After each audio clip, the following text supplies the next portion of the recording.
ಮಾಜಿ ಪ್ರಧಾನಿ ಎಚ್.ಡಿ. ದೇವೇಗೌಡ ಅವರ ಧರ್ಮಪತ್ನಿ ಶ್ರೀಮತಿ ಚೆನ್ನಮ್ಮ ದೇವೇಗೌಡ ಅವರ ವೈಕುಂಠ ಸಮಾರಾಧನೆ ಹಾಗೂ 11ನೇ ದಿನದ ಪುಣ್ಯ ಸ್ಮರಣೆ ಕಾರ್ಯಕ್ರಮ ಹಾಸನ ಜಿಲ್ಲೆಯ ಮಾವಿನಕೆರೆಯಲ್ಲಿ ಅತ್ಯಂತ ಭಕ್ತಿಪೂರ್ವಕವಾಗಿ ನೆರವೇರಿದೆ. ಮಾವಿನಕೆರೆ ರಂಗನಾಥ ಸ್ವಾಮಿ ಬೆಟ್ಟದ ಸನ್ನಿಧಿಯಲ್ಲಿರುವ ಸಮಾಧಿ ಸ್ಥಳದಲ್ಲಿ ಗೌಡರ ಕುಟುಂಬಸ್ಥರು ಧಾರ್ಮಿಕ ವಿಧಿವಿಧಾನಗಳ ಮೂಲಕ ಪೂಜ್ಯ ಕಾರ್ಯಕ್ರಮಗಳನ್ನು ನೆರವೇರಿಸಿದರು.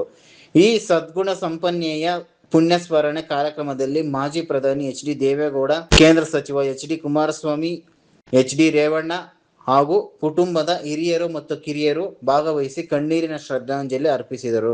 ರಾಜ್ಯದ ವಿವಿಧ ಭಾಗಗಳಿಂದ ಆಗಮಿಸಿದ್ದ ವಿವಿಧ ಮಠಗಳ ಪೂಜ್ಯ ಸ್ವಾಮೀಜಿಗಳು, ವಿವಿಧ ಪಕ್ಷಗಳ ರಾಜಕೀಯ ಗಣ್ಯರು ಹಾಗೂ ಲಕ್ಷಾಂತರ ಅಭಿಮಾನಿಗಳು, ಜೆಡಿಎಸ್ ಕಾರ್ಯಕರ್ತರು ಚೆನ್ನಮ್ಮನವರ ಭಾವಚಿತ್ರಕ್ಕೆ ಪುಷ್ಪ ನಮನ ಸಲ್ಲಿಸಿ ದಿವಂಗತರ ಆತ್ಮಕ್ಕೆ ಶಾಂತಿ ಕೋರಿದರು.